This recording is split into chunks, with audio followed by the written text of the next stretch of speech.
nga pala, Guma, meron akong surprise sa'yo. Kasi, inisip ko kasi, di ba, malapit na tayong yun, 14th monthsary sa 18. Kaso, feeling ko, maging busy si Kuya Rab mo niyan. Sa dami ng kanyang beneficiaries, ang dami niyang babalikan eh. Magki-Christmas pa naman. So, may surprise ako. In advance ko na. Kunin ko lang ang Guma.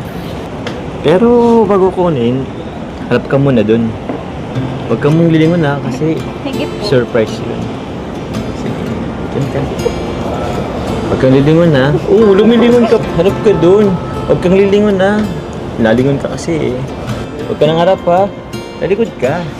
Yan, talikod talaga para surprise. Ano? Ready ka na ba? Ready ka na? Sure yan ha?